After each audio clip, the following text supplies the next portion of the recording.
Bonsoir YouTubers, this is Cessnaace back again with another video disc ads video, this time concentrating on DVD and Blu-ray.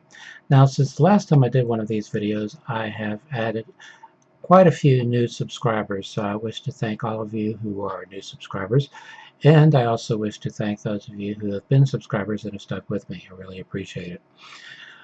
Alright, I have a lot of ground to cover, a lot of different genres. I'll start with this one, why don't I? This is from Image Entertainment and Something Weird Video. This is not one of Something Weird Video's made-on-demand DVD-Rs, as is the case with all of the collaborative releases from Image Entertainment and Something Weird Video. This is a full-on DVD, complete with copy protection and region encoding. Don't feature. Each film stars Chesty Morgan, and the two films are Deadly Weapons, which I've seen, and Double Agent 73, which I haven't gotten around to yet. Now, if you wish, you can order each of these films separately from Something Weird Video as made-on-demand DVD-Rs. But those are $10 a piece, and I think I paid $15 for this. So this is the better deal. Now, there is a Blu-ray counterpart that has 3 features on it.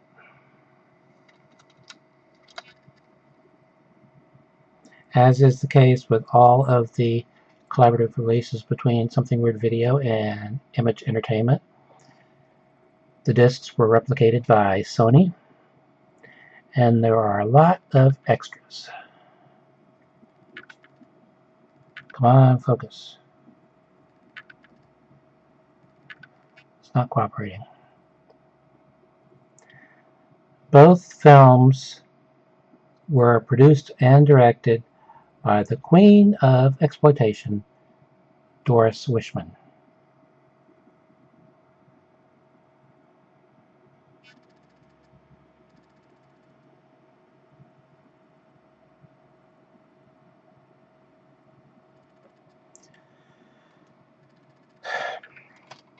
How to do justice to Deadly Weapons.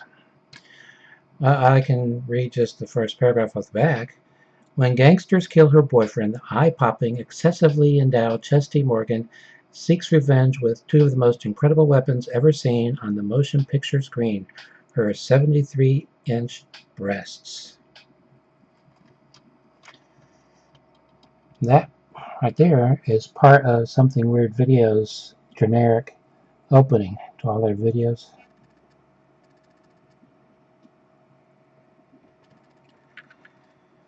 Okay, this is release ID 3021SWDVD. Warning, this program contains graphic nudity. Okay. During the 1930s, there were a lot of comedy teams that made films. RKO Radio Pictures' in-house comedy team were Wheeler and Woolsey. Very popular. In fact, the only comedy team more popular at the box office than Wheeler and Woolsey were Laurel and Hardy. Wheeler and Woolsey made more money at the box office than the Marx Brothers, the Ritz Brothers, the Three Stooges, Olsen and Johnson. I think Robert Woolsey had died by the time Abbott and Costello started making movies. Anyway, Image Entertainment released 10 of their films under license from Turner Home Entertainment on LaserDisc, and I have all 10, but that's only half of their films. This is from Warner Archive, Remastered Edition. That's one I have on LaserDisc. Diplomaniacs. Now, film critic Leonard Maltin, who is a fan of Wheeler and Woolsey,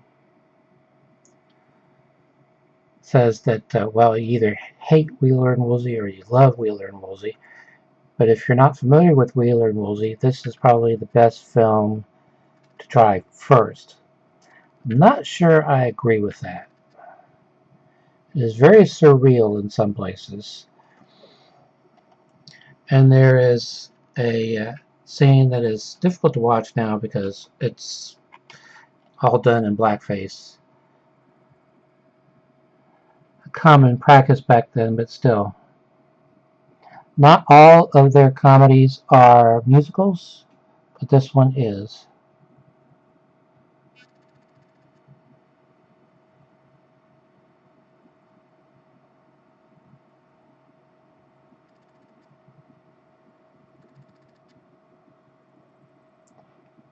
Now, RKO Radio Pictures never did, look, screenplay by Joseph L. Mankiewicz, never did appreciate Wheeler and Woolsey. So there was a point midway in their making films for RKO that RKO was slow to renew their contracts. So they quickly signed a one-picture deal with Columbia and made one film there, as you would imagine. Huge hit. RKO wasted no time signing them back. Diplomaniacs. Okay, from BBC Video, we have Doctor Who, The Sea Devils. Now this is with John Pertwee as the Doctor. I didn't start watching Doctor Who until Tom Baker era. But that doesn't mean I can't go back and watch the older ones. This is the complete serial for Story 62. Doctor Who, of course, has been around for 50 years. Loads of extras.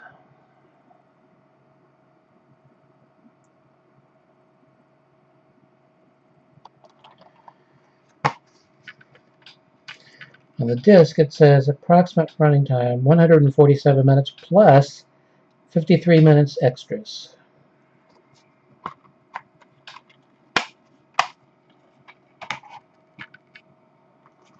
More Doctor Who.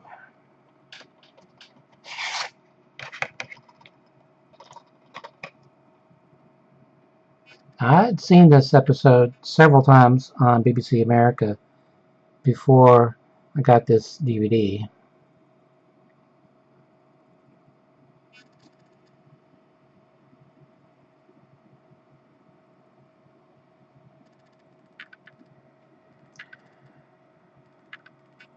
Unfortunately, BBC America edits out content.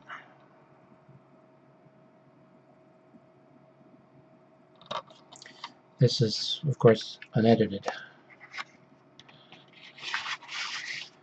Or more accurately, uncut. Because every film's edited. Even if it's edited inside the camera, it's still edited. Okay. Another double feature, this time from 20th Century Fox Home Entertainment.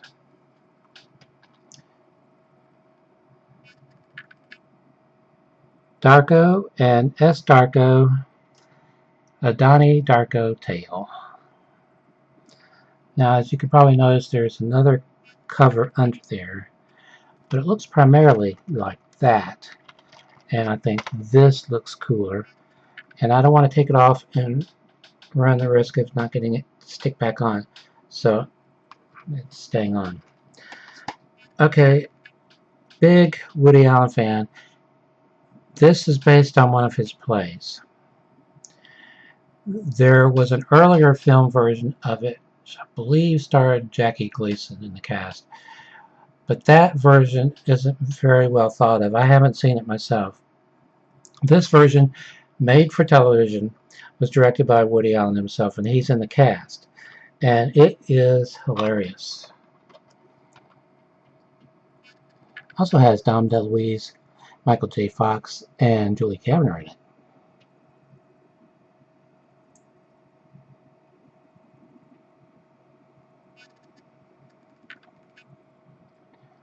This is from Touchstone Home Entertainment, so Disney put this out.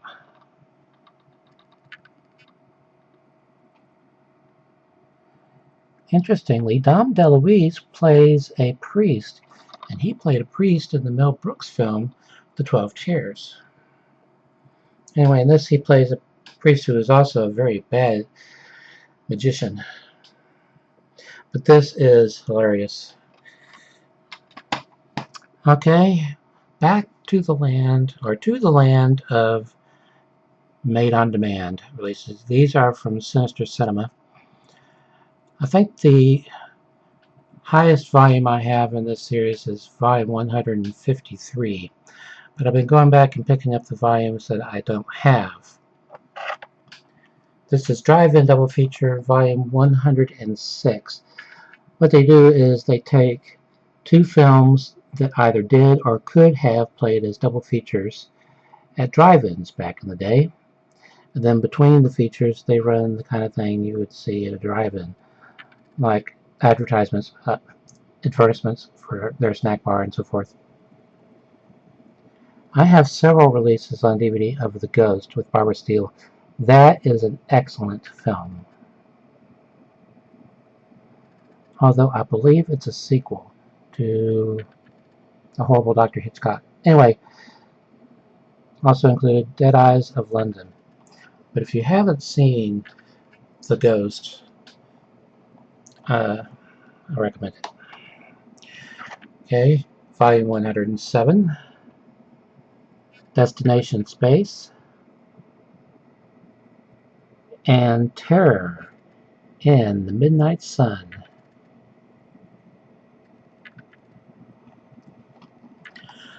Okay, this next one came from the Netherlands. Big fan of the Eurovision Song Contest. This has hits made famous by the Eurovision Song Contest. Believe it or not, the most famous of all of the Eurovision Song Contest winners isn't on here, and that would be Waterloo by ABBA. But there are plenty of good songs on here. Brotherhood of Man, they had a lot of hits in the US prior to their Eurovision win. Carola, she's from Sweden. I love her.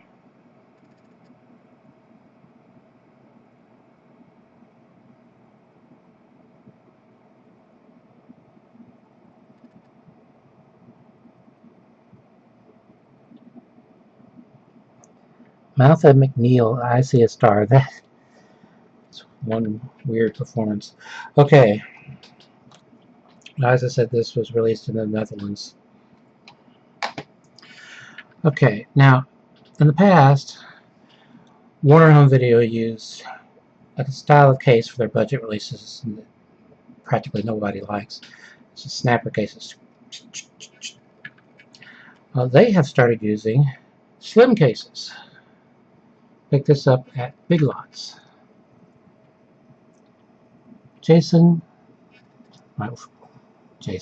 Freddy versus Jason. This cost me all of $3.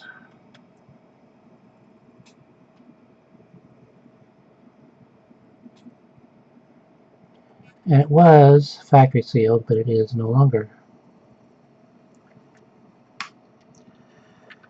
Okay. In time.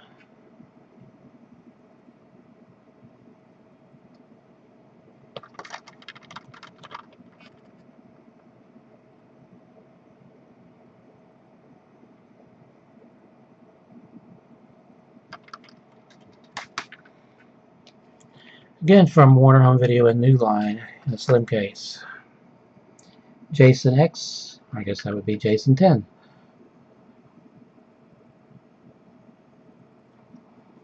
And again, $3.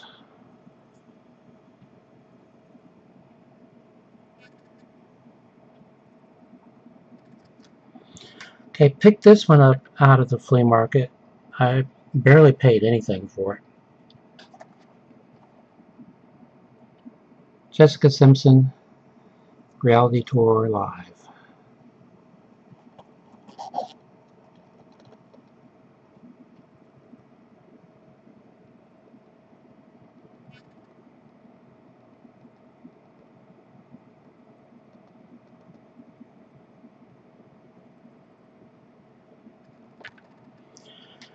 Okay, another Wheeler and Woolsey film from Warner Archive that I have on LaserDisc. Kentucky Kernels. At one point I had up a video, a LaserDisc clip video with footage from this film. It looked, if you saw that video, I think I had to take it down, but the picture is stunning. And that was the LaserDisc release. This is also a musical comedy and features in the cast Spanky McFarland of the Our Gang comedies, or Little Rascals.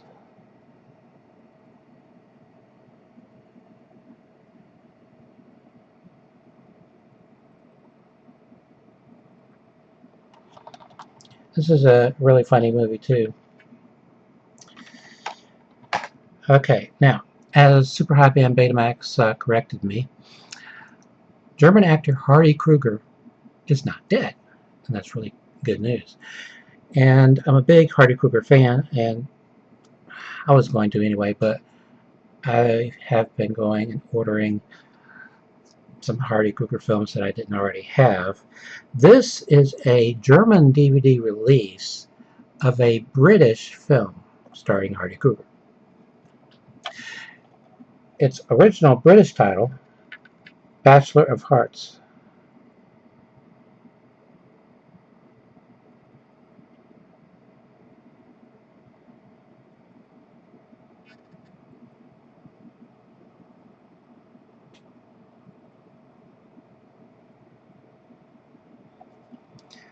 This offers both a German dub track and the original English track.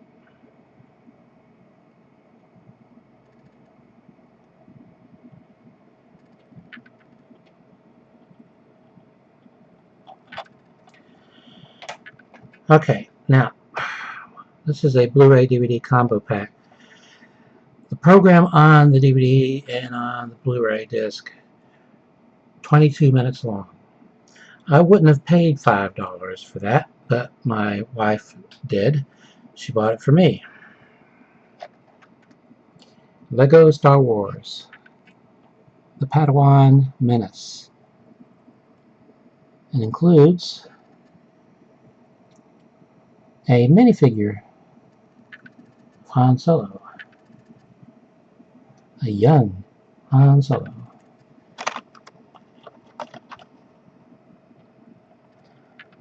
Now there are some extras,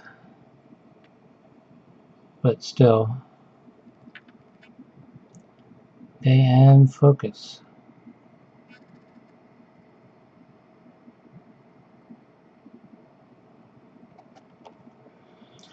Okay. Another Wheeler and Woolsey film from Warner Archive, remastered edition. This is one I've seen a couple times pop up on Turner Classic Movies, but I've never seen the whole thing. I've always caught it after it's already started. And this film has a lot going for it. Although even film critics who like Wheeler and Woolsey aren't too keen on this one. In fact, in the Leonard Maltin Classic Film Guide, he refers to it as one of their worst. But I really like this film. On again, off again.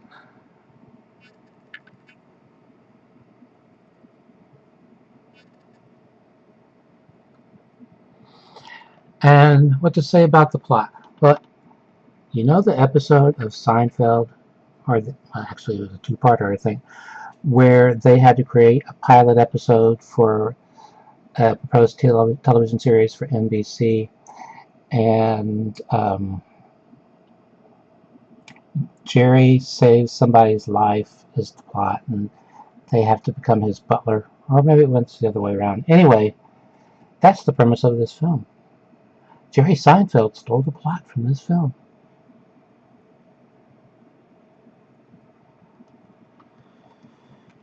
Okay.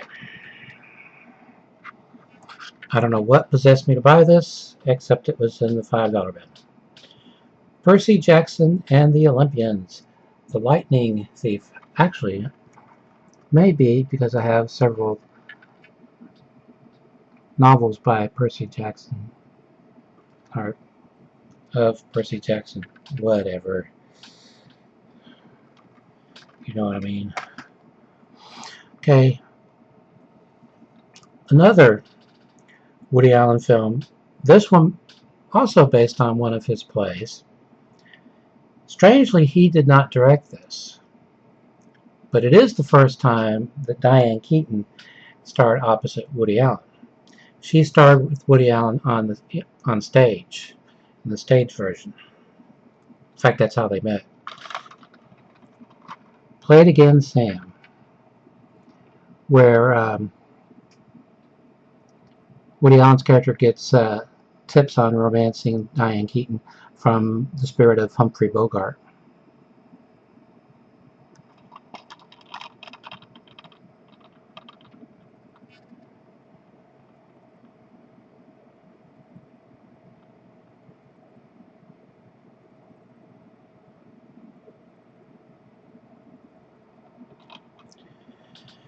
Okay. Another Wheeler and Woolsey film from Warner Archive. This is remastered. I have this one on LaserDisc also. It takes place during the Dust Bowl, Oklahoma situation. And they play a couple of guys who have a machine which they say can create rain. And there's a really cool sequence near the end, runs about 20 minutes, where they're going to collide two trains, which was a common thing to do in front of audiences back then. I don't know why, because there were some instances of shows like that where people were killed in the audience because the trains that collided too forcefully.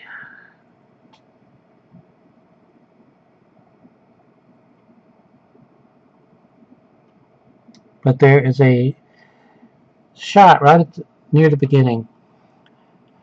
The dust is blowing through with the wind, and you can't see anything.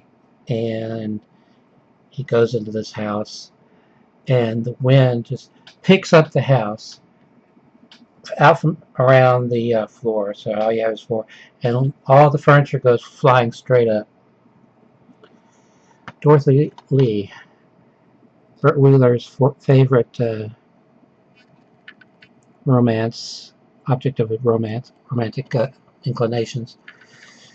In fact, when he and Robert Woolsey signed with RKO, they told Burt, whoever you want for your leading lady, we'll get. And he saw her perform on stage, and he said, I want Dorothy Lee. So she's in a lot of their films. R.L. Stine's Haunting Hour.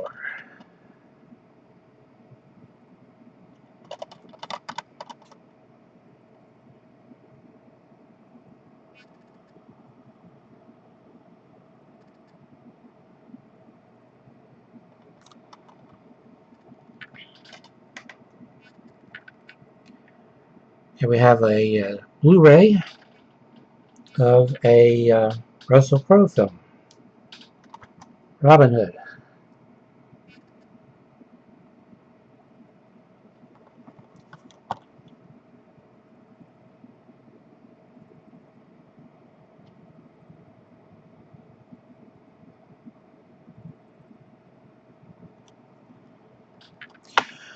Okay, from Digiview. Numerous companies put this out. It was animated in Australia, I believe. Sherlock Holmes, The Sign of the Four. Some companies simply titled it Sign of the Four, others The Sign of the Four.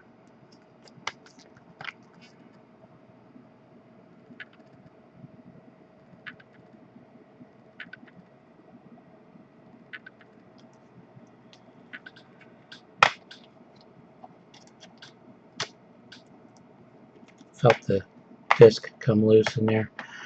Okay, from Warner Home Video and New Line in a slim case. Sublime, uncut.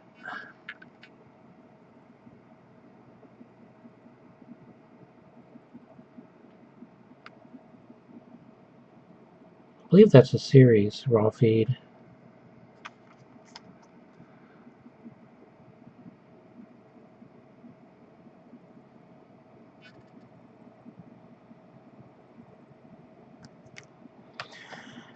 Okay, the Richard Donner cut of Superman 2.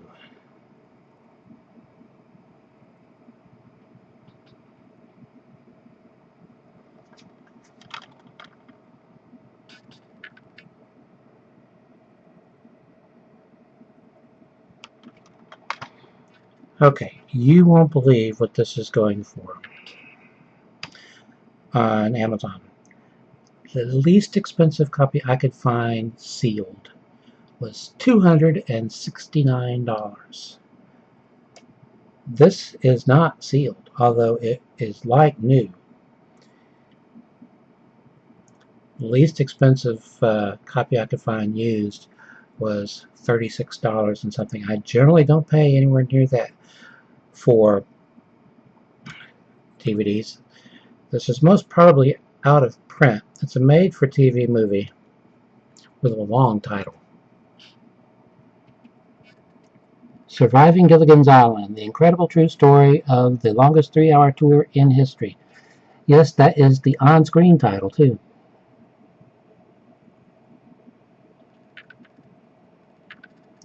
And it's really interesting the way they did it, cutting back and forth between recreating sequences from back then, making the series, and to present day, talking to cast members and so forth. I found it to be pretty interesting, actually. And it features some home movies. It attributes them to Dawn Wells, but she's in front of the camera too, so she must have paid somebody to run a camera or something. Now for years there's always been the debate, which you prefer, Mary Ann or Ginger. I've always been the Mary Ann type, the Dawn Wells. That, by the way, is not the original cast. That is the cast of the Gilligan's Island that they're filming as part of this made-for-TV movie. You know, within this movie. You know what I mean? The guy that plays the skipper, Alan Hale Jr.'s part, is so dead on. It's amazing. Now, this is from Artisan. And like I said, I believe it's out of print. Fox Television Studios. And in fact, at one point, Dawn Wells says to the camera, well, we couldn't afford that. This is just a made-for-TV movie of the week. That was kind of funny. Okay, another Woody Allen movie. This is in English, but the DVD was released in South Korea. Take the Money and Run, which I also have on LaserDisc.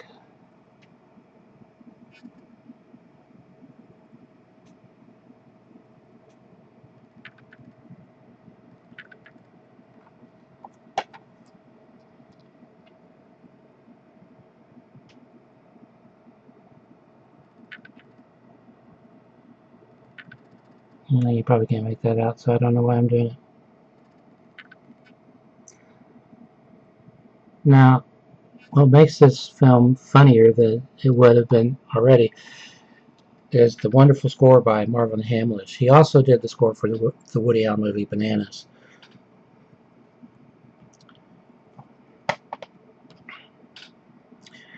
Okay, from Warner Home Video. Slim case. The Tea House of the August Moon, starring Eddie Albert. Marlon Brando, Glenn Ford, Michiko Kayo.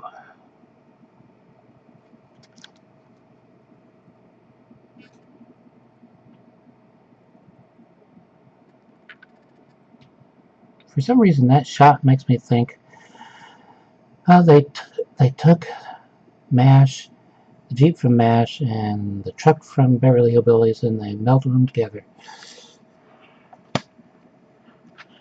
Okay, from Digiview. Before there was Tom and Jerry, there were Tom and Jerry. Yes, there were 2 cartoon series called Tom and Jerry. This was the first one. The other, of course, star a cat and mouse.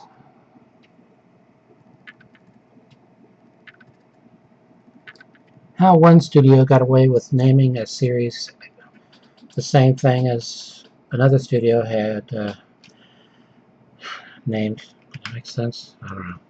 Anyway, speaking of the other Tom and Jerry, here are the other Tom and Jerry. No mice allowed. I have so many Tom and Jerry's.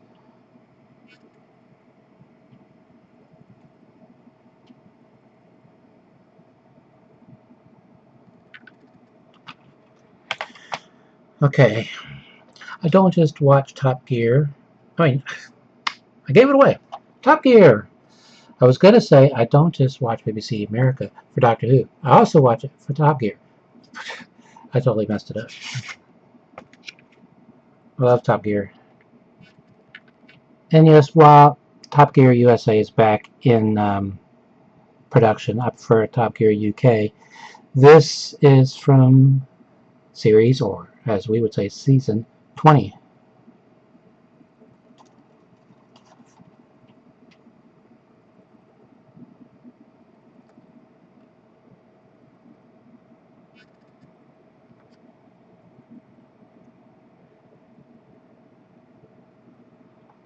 The complete season 20. Obviously, this is an American release.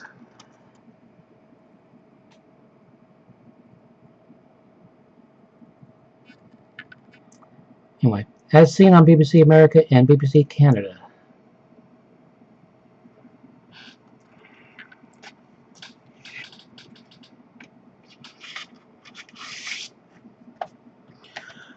Okay, and finally, another Woody Allen movie. I have this one on VHS.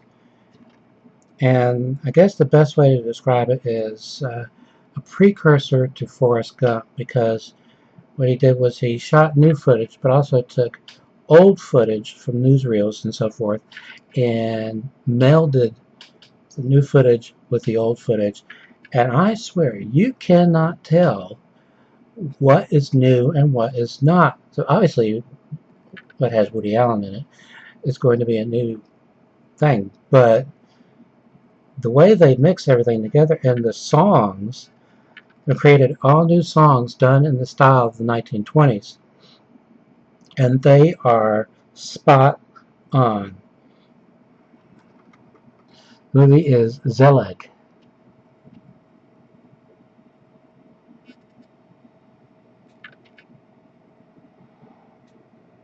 His second pseudo-documentary. First one being Take the Money and Run. This is done in a documentary style also.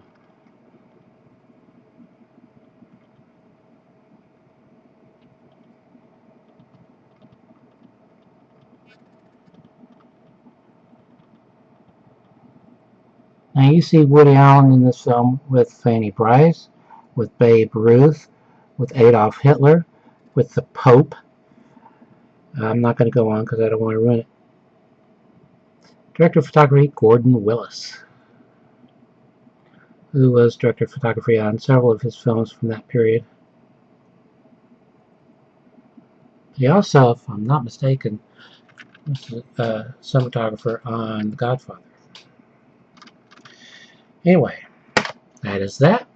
Now I have 5 parcels worth of DVDs that I ordered from Amazon or through Amazon, and I've got a large order coming from Something Weird Video. I've got 80 Betamax tapes to show all those LaserDiscs, and a ton of comic books, and a lot of other things to show. So, until next time, au revoir and stay awesome.